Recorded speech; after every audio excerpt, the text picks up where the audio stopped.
আর এই তরবারির আঘাতে আমি শত্রুদেরকে ঘায়েল করব। আপনারা আসুন আমার সাথে। ঠিক আছে রাজপুত্র, আপনি তাহলে সামনে এগিয়ে যান। আমি জঙ্গলের ভেতর থেকে দুটো কাঠের টুকরো নিয়ে আসি আমাদের হাতে রাখার জন্য, যেন আমরা আপনার সঙ্গে শত্রুদের মোকাবেলা করতে পারি। ঠিক আছে। এরপর রাজেশবাবু রাজপুত্রের মাথার পেছন থেকে আঘাত করতে চায় এবং তারা দুজনে মিলে রাজেশবাবুর আঘাত করতে যাওয়া সেই লাঠিটাকে তখনই রাজেশবাবু আচমকা তার হাতে থাকা লাঠিটি দিয়ে ওই ছেলেটির মাথায় আঘাত করে বসে এবং সেখান থেকে পালিয়ে যায়। আর ছেলেটি আমি সত্যি জানতাম না যে আমার মা শ্যাকরাকে দিয়ে তোমায় তোমায় নকল গয়না বানিয়ে দিয়েছে। মা ভুল করে তো ফেলেইছে। কি হলো কি ব্যাপারটা? এই রাজপুত্র অরুণ হঠাৎ করে কোথা থেকে উদয় হলো? আর চারুলতাও এখানে চলে এসেছে। আর হঠাৎ করে কিভাবে চারুলতা অজ্ঞানী বা হয়ে গেল? আমি তো কোনো খারাপ কিছুই করিনি তার সাথে। তাহলে এসব কি হচ্ছে? এই চারুলতা, কি হয়েছে কি তোমার? হঠাৎ এভাবে অজ্ঞান হয়ে গেলে কেন? এই শয়তান রাজেশ বাবুটা তোমার সঙ্গে খারাপ কিছু করেছে, তাই না? রাজেশ বাবু, তুই সত্যি করে বল, তুই কি করেছিস আমার চারুলতার সাথে? আমি এখনো তোর চারুলতার সাথে কিছুই করিনি, তবে এখন করব। তোকে মেরে রেখে তোর লাশকে সাক্ষী রেখে তোর চারুলতাকে আমি আজ এক্ষুনি বিয়ে করব। তোর এত বড় সাহস, তুই কিনা আমাকে মারার হুমকি দিস? তোর ব্যবস্থা তো আমি একটু পরে করব। তার আগে আমার চারুলতাকে সুস্থ করতে হবে। এই চারুলতা, চোখ খোলো, চোখ খোলো তুমি। না না, এভাবে কাজ হবে না। এই রাজপুত্রের সাথে আমি সম্মুখ যুদ্ধে কিছুতেই জয়ী হতে পারবো না। একে আমাকে পেছন থেকে আঘাত করতে হবে। কিন্তু কিন্তু কি করি, কি করি? এরপর রাজেশবাবুর চোখ গিয়ে পড়ে একটা মোটা লাঠির উপর এবং সে এগিয়ে গিয়ে সেই লাঠিটি হাতে তুলে নেয়। পেয়েছি। এই লাঠিটা দিয়েই পেছন থেকে রাজপুত্রের মাথায় আঘাত করতে হবে সজোরে, যেন আর উঠে দাঁড়াতে না পারে। অমনি চারুলতার বাবা আর সে অচেনা ছেলেটি সেখানে চলে আসে। রাজেশবাবু রাজপুত্রের মাথার পেছন থেকে আঘাত করতে চায় এবং তারা দুজনে মিলে রাজেশবাবুর আঘাত করতে যাওয়া সেই লাঠিটাকে ধরে ফেলে। আহ, কে? এই কে তোরা? ছেড়ে দে, ছেড়ে দে আমায়। আমি ওই রাজপুত্রকে এক্ষুনি শেষ করে ফেলবো। তোর এত বড় সাহস, তুই আমার মেয়েকে এখানে ডেকে পাঠিয়েছিস রাজপুত্রের নাম করে, আর এখন পেছন থেকে রাজপুত্রের মাথায় আঘাত করতে যাচ্ছিস। তার আগে তোর আমার সঙ্গে মোকাবেলা করতে হবে। আমি তোকে আজ শেষ করে ফেলবো। কি? এই রাজেশ বাবু আমাকে পেছন থেকে আঘাত করতে যাচ্ছিল? হ্যাঁ রাজপুত্র, আর আমরা চলে না এলে এক্ষুনি কি হতো বলুন তো? বড় সড়ো একটা অঘটন ঘটেছে তো। ও মা, ওই দিদিটা ওখানে ওভাবে অজ্ঞান হয়ে পড়ে আছে কেন? দাঁড়ান, আমি কোথা থেকে জল নিয়ে আসি। এ কথা বলে সেই ছেলেটি দৌড়ে আবার সেই বাড়ির বাইরে চলে যায়। কি হলো কি ব্যাপার খানা? আমি যে মীরাকে সোনার জায়গায় রূপোর গয়না গড়িয়ে দিয়েছি, আর সেই রূপোর গয়নাই সোনার জল দিয়ে ধুয়ে দিয়েছি, এটা ওনারা জেনে গেল কি করে? এই কথা তো ওনাদের জানার কথা নয়। কাক পক্ষীতেও এ কথা জানে না, শুধু শ্যাকরা বাবু ছাড়া। তবে শ্যাকরা বাবুই কি ওনাদের এই সব সত্যি কথা বলে দিয়েছেন? এইসব কি বলছেন কি? মীরাকে ভালোবেসে আমি বিয়ে করেছি, আর আমার মা মীরাকে কত গয়না গড়িয়ে বাড়িতে বউ করে এনেছে বলুন তো। আর আপনি সকাল সকাল কি বলছেন কি মা? আমার মীরাকে কিনা সব নকল গয়না দেয়া হয়েছে। এসব কি হচ্ছে কি ভাবলা? তুমি আমার মায়ের সঙ্গে এভাবে তর্ক কেন করছো? আর আমার মা মিথ্যে কথা বলছে নাকি? তোমার মা তো সত্যি নকল গয়না দিয়েছে আমায়। তোমরা আমায় ঠকিয়েছো ভাবলা। সি সি সি সি সি সি, এই মহিলার মতো ভণ্ড মহিলা আমি জীবনে আর দুটো দেখিনি। আমার চারুলতা এর সে ঢের ভালো। সে তো হেমরাজে থেকে মীরার জন্য কত কত গয়নার শাড়ি চুড়ি কিনে নিয়ে এসেছে, আর এই মহিলা সেগুলোকে আত্মসাৎ করবে বলেই আমার মেয়েকে বিয়ে করে এনেছে তার ছেলের সঙ্গে। চোর কোথাকার একখানা। তুমি ভুল বলছো মা, উনি চোর নয়। দেখেছেন বেয়ান, দেখেছেন, আমার বৌমা আমায় ঠিক চিনেছে, আমি চোর নই। এই তো আমার লক্ষ্মীমন্ত বৌমা। হ্যাঁ শাশুড়ি মা, আপনি চোর হতে পারেন না। আপনি চোর হতে যাবেন কেন? আপনি আপনি তো চোরনি। মহিলাদের কথা চোরনি বলে নাকি? হাই হাই হাই হাই, এ কি দিনকাল এলো রে বাবা! বৌমার মুখে কিনা এমন কথা শুনতে হচ্ছে। এ কি রে বাবলা, তুই বিয়ে করে এতটা বড় হয়ে গেলি, তোর সামনে তোর মাকে তোর বউ এত কথা বলছে আর তুই চুপ করে দাঁড়িয়ে আছিস। ভাবলা কি বলবেন? হ্যাঁ, আপনি কি কিছু বলার মতো কাজ করেছেন নাকি? আর আপনার মা ভাবলার কারো কথা আমি শুনবো না। চলো তো মা, আমরা এক্ষুনি বাড়ি ছেড়ে চলে যাব। হ্যাঁ, সেটাই চল। আজকেই তোমাকে চলে যেতে হবে পিসিমা? আর কটা দিন এখানে থেকে গেলে হতো না? আমি না হয় তোমার সাথে একসাথেই ফিরতাম হেমরাজে। না মানে ওই চারুলতা এবার তো গায়েব হয়ে যাবে, আর গায়েব হলে তো হেমরাজের বউ হয়ে তো আমাকেই যেতে হবে সেখানে, তাই না? হ্যাঁ হ্যাঁ, তোমাকে তো হেমরাজে ফিরে যেতেই হবে, কিন্তু আমাকে আজই ফিরতে হবে। রাজামশাই জরুরি তলব করেছে, আর একটা দিনও আমার পক্ষে এখানে থাকা সম্ভব নয়। তুমি ধীরে সুস্থে পরে এসো। ঠিক আছে পিসিমা, তাহলে তুমি বরং চলেই যাও। আর তাছাড়া তোমার এখানে থেকে জরুরি কোনো কাজও নেই। ওই চারুলতার ব্যবস্থা তো রাজেশবাবু একাই করে ফেলেছে, আমাদের কার্যসিদ্ধিও হয়ে গেছে। তুমি নিশ্চিন্তে হেমরাজে ফিরে যাও, আর আমি খুব শীঘ্রই হেমরাজে ফিরে আসবো, হেমরাজের যুবরানী হয়ে। হ্যাঁ, তুমি একেবারে ঠিকই বলেছ, আর কোনো চিন্তা নেই। আমরা যাই, এবার রাজামশাইকে আগের মতো নিজের বশে আনতে হবে। উনি আজকাল বড্ড অবাধ্য হয়ে গেছেন। আমার সব ওই আর এসব ওই চারুলতার জন্য হয়েছে। ওই চারুলতা যখন নেই তখন রাজামশাই আবার ঠিক আমার কথায় উঠবেন আর বসবেন। যাও যাও পিসিমা, তুমি তোমার মতো রাজামশাইকে তোমার বশে আনো, আর আমি রাজপুত্র অরুণকে কিভাবে আমার বশে রাখতে পারবো সেটা ভাবতে বসি। এই যে রাজপুত্র, আমি জল নিয়ে এসেছি, এক্ষুনি ওই দিদির মুখের উপরে জল ছিটিয়ে দিন। আশা করি তারপর দিদির জ্ঞান ফিরে আসবে।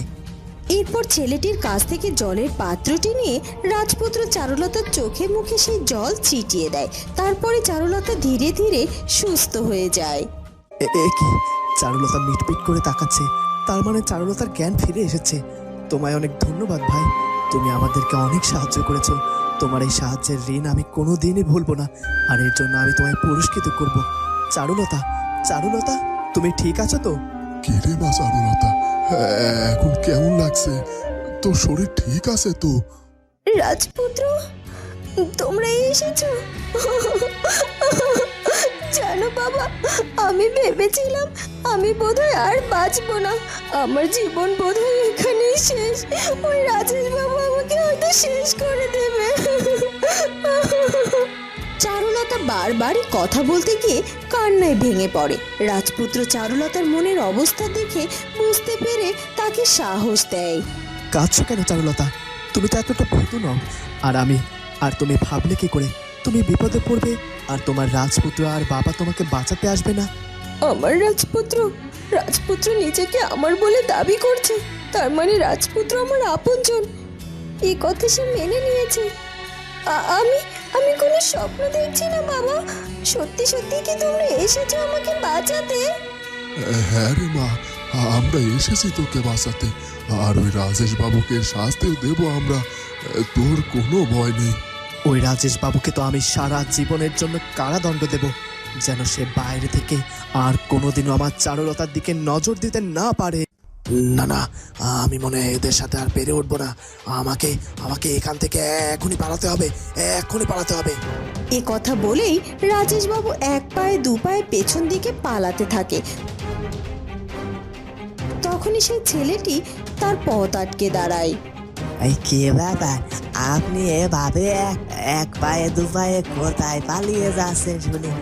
আপনাকে তো আমরা আমাদের সঙ্গে নিয়ে যাব, আপনার এভাবে কষ্ট করে পালানোর কি দরকার? পালিয়ে যাচ্ছে, ওই শয়তান লোকটা পালিয়ে যাচ্ছে। ধরো ধরো, ওকে শক্ত করে ধরো। তখনই রাজেশবাবু আচমকা তার হাতে থাকা লাঠিটি দিয়ে ওই ছেলেটির মাথায় আঘাত করে বসে এবং সেখান থেকে পালিয়ে যায়। আর ছেলেটি মাটিতে লুটিয়ে পড়ে। আহারে, ওই শয়তান লোকটা ছেলেটিকে আঘাত করেছে। রাজপুত্র, শিগগিরই শিগগিরই ওকে ধরুন, ওকে সুস্থ করতে হবে। রাজেশবাবুকে পরে ধরলেও চলবে। ছাড়ো ছাড়ো, আমার শাড়ির আঁচল ছাড়ো বলছি। তুমি এভাবে আমার পা আটকে দাঁড়াতে পারবে না বাবলা। মীরা, তুমি আমায় এভাবে অনাথ করে দিয়ে চলে যেও না মীরা। বিয়ের পরে বউ চলে গেলে আমি যে বউ ছাড়া অনাথ হয়ে যাব। এটাই তোমার শাস্তি। তোমরা আমাকে ঠকিয়েছো, আমাকে নকল গয়না দিয়েছো, আর তার শাস্তি পাবে না মনে করেছো? আমি সত্যি জানতাম না যে আমার মা শ্যাকরাকে দিয়ে তোমায় নকল গয়না বানিয়ে দিয়েছে। মা ভুল করে তো ফেলেইছে। এখন এখন ভুলের শাস্তি তুমি আমাকে কেন দিচ্ছ? আমি তোমায় কথা দিচ্ছি মীরা, আমি তোমায় কয়দিনের মধ্যে আসল গয়না গড়িয়ে দেবো। তবুও তুমি রাগ করে বাপের বাড়ি চলে যেও না গো। না না না না, তোমার কোনো ক্ষমা নেই। ছাড়ো ছাড়ো বলছি বাবলা। আমার আর এসব নাটক দেখতে ভালো লাগছে না কিন্তু মীরা, আমি বলছি শিগগিরই চল তো বাড়িতে। ওইদিকে আবার তোর বাপ আর ওই রাজপুত্র মিলে গেছে চারুলতাকে খুঁজতে। একে এইসব চিন্তা, তার উপর আবার নতুন করে জুটেছে ওই আপদটা। আমি আর এত চিন্তা নিতে পারছি না, বাড়িতে গিয়ে আরামায়েশ করে একটু ঘুম দেবো। এরপর জয়া ও মীরা ভ্যাবলাকে ছাড়িয়ে তাদের বাড়ির দিকে চলে যেতে থাকে, আর ভ্যাবলা সেখানে দাঁড়িয়ে দাঁড়িয়ে কাঁদতে থাকে। এ আমার কি সর্বনাশ হয়ে গেল! বিয়ের পরের দিনেই আমার বউটা বাপের বাড়িতে চলে গেল রাগ করে। বিয়ে করেও মীরাকে আমি আমার কাছে পেলাম না। ওদিকে ক্যাবলা আর ময়না কত সুখে সংসার করেছে, পথের মাঝখানে এভাবে বইয়ের আঁচল ধরে বউকে ফেরাতে পারলাম না। আজ আমি জলাশয় থেকে এতগুলো মাছ ধরতে পেরেছি, আর সেগুলো বিক্রি করে আমি অনেকগুলো পয়সাও পেয়েছি, আর চাল ডাল অনেক কিছু কিনতেও পেরেছি আমার বাড়ির জন্য। আর আমার কোনো দুঃখ নেই, মনটার ভেতরে আজকে আমি স্বস্তি লাগছে। তাহলে কি আমার সোনামণির উপরে আসা সব বিপদ কেটে গেছে? হ্যাঁ হ্যাঁ, তাই হবে হয়তো। আমার সোনামণি যেখানেই থাক, ও যেন খুব ভালো থাকে। একদিন না একদিন আমি ওকে খুঁজে ঠিকই পাবো। যতদিন না আমি ওকে খুঁজে পাচ্ছি, ততদিন যেন বিধাতা ওকে ভালো রাখে। আচ্ছা, আজ 2 দিন হলো লালু আর সোনা পাখি আমার কাছে আসছে না। ওরা আসছে না কেন? এই জঙ্গলে আমার আপন বলতে তো কেউ নেই, দুটো কথা বলার মতো তো কেউ নেই। ওরাই তো ছিল আমার বন্ধু, আর ওরা আমার বন্ধু হয়েও কেন আসছে না? কে বলেছে আমরা আসছি না? হ্যাঁ লতা মা, আমাদেরও তোমার কথা বড্ড মনে পড়ছিল। আসলে রাজপ্রাসাদে রাজপুত্র চারু ওরা কেউ নেই, তাই আমাদের একা একা লাগছিল। চারুলতার পরে তুমি একমাত্র বোঝো আমাদের ভাষা। আর কেন তোমরা দুজনে আমাদের ভাষা বুঝতে পারো সেটা আমরা জানি না, কিন্তু যাকগে, তোমরা আমাদের ভাষা বোঝো দেখেই তোমরা আমাদের খুব ভালো বন্ধু লতামা। এই দেখো লতামা, আমরা চলে এসেছি। লতামা, তোমরা আমি লতামা বলে ডাকেছো? হ্যাঁ গো হ্যাঁ, তোমার সোনামণি থাকলে তো তোমায় মা বলেই ডাকতো গো। আর তোমায় কেউ মা বলে ডাকে না দেখি তো তোমার অনেক কষ্ট, তাই আমরা ভাবলাম তোমায় আমরা লতামা বলেই ডাকবো। আমার আজকে সব ভালো যাচ্ছে, আজ আমার মনটাও খুব ভালো। আবার তোমরা আমার মা বলেও ডেকে দেখেছো, আমার মনের সব কষ্ট দূর হয়ে গেছে। আমার সোনামণিটা নিশ্চয় ভালো আছে। তাই তাই আর সব কিছু ভালো হচ্ছে, সব কিছু। তুমি একটা রাজের যুবরানী হয়ে তোমার শাড়ি ছিঁড়ে আমার মাথা ফেটে যাওয়া মাথার রক্তপাত বন্ধ করে দিলে। তাতে কি ভাই, তুমিও তো আমাদের সাহায্য করলে। তোমার জন্য রাজপুত্র আর আমার বাবা এখানে আসতে পেরেছে আমাকে রক্ষা করতে। আর তাছাড়া আমি যুবরানী বলে কি মানুষ নই? তুমিও তো রক্তে মাংসে গড়া মানুষ, আর আমিও তাই। তাহলে এত ভেদাভেদ কিসের বলো? তুমি যেমন আমাকে সাহায্য করেছো আমার বিপদে, আমিও তোমাকে সাহায্য করলাম মাত্র। এটাই তো প্রকৃত মানুষের ধর্ম, একে অপরের পাশে থাকা। আমি যে ধন্য তোমার মতো যুবরানীকে দেখতে পেয়ে। সত্যি আমার জীবন ধন্য গো। আমি আপনাদের কাছে কৃতজ্ঞ থাকবো সারা জীবন। জানেন তো দিদি, বড় দিদিও নেই গো, আমি আপনাকে আমার দিদি বলে ডাকতে পারি। জীবনে আবার কোনো প্রয়োজন হলে এই ভাইটিকে আপনি ডাকবেন। আপনার সব প্রয়োজনে এই ভাই আপনার কাছে হাজির থাকবে দিদি। ঠিক আছে ভাই, আজ থেকে তুমিও আমার ভাই। আমি তোমাকে ভাই বলেই ডাকবো। ঠিক আছে, এবার এই পুরনো ভাঙাচোরা বাড়ি থেকে বের হতে হবে। কে জানে আবার কোন বিপদ এসে দাঁড়ায়। হ্যাঁ রাজপুত্র, চলুন। কি ব্যাপার মন্ত্রী মশাই, রাজপুত্রের কোনো খোঁজ পেলেন? কোথায় হারিয়ে গেল রাজপুত্র এভাবে কাউকে কিছু না বলে? পেয়েছি রাজামশাই, গুপ্তচরের মাধ্যমে আমরা জানতে পেরেছি রাজপুত্র অরুণ রাজপ্রাসাদ থেকে বেরিয়ে সোজা মধুপুর রাজ্যের দিকে রওনা করেছিল। মধুপুর রাজ্যের দিকে গেছে যুবরানী চারুলতা, আর সে তো সেখানেই আছে। তাহলে চারুলতার সাথে দেখা করতে গেছে সেখানে। এই কথাটা বলে গেলে কি এমন ক্ষতি হতো? না না মহারাজ, আসলে রাজপুত্র অরুণ এই কথা আমাদের খুলে বলার মতো সুযোগ পায়নি। আসলে যুবরানী চারুলতার বিপদে রাজ করতে পেরেছিল সে, তাই এভাবে কাউকে কিছু না বলে তড়িঘড়ি করে বেরিয়ে গিয়েছিল। যুবরানী চারুলতার বিপদ? কি বলছো কি? এই খবর রাজপুত্র আজ করতে পারলোই বা কি করে? চিঠি, এই সেই চিঠির মাধ্যমে যে চিঠিখানা রাজপুত্রের কাছে এসেছিল যুবরানী চারুলতার নাম করে, এবং সেই চিঠিটা নাকি রাজপুত্র অরুণ যুবরানীকে চিঠি পাঠিয়েছিল। কিন্তু সত্যি বলতে রাজপুত্র যুবরানী চারুলতার উদ্দেশ্যে কোনো চিঠি পাঠায়নি। কি বলছেন কি মন্ত্রী মশাই? বন্ধুরা, কি হতে চলেছে এরপর সেটা জানবো আমরা চারুলতা গল্পের পরবর্তী পর্বে। আর আমাদের আজকের ভিডিওটি ভালো লাগলে অবশ্যই আমাদের চ্যানেলটিকে সাবস্ক্রাইব করে দিও। দেখা হবে নতুন পর্বে। ধন্যবাদ।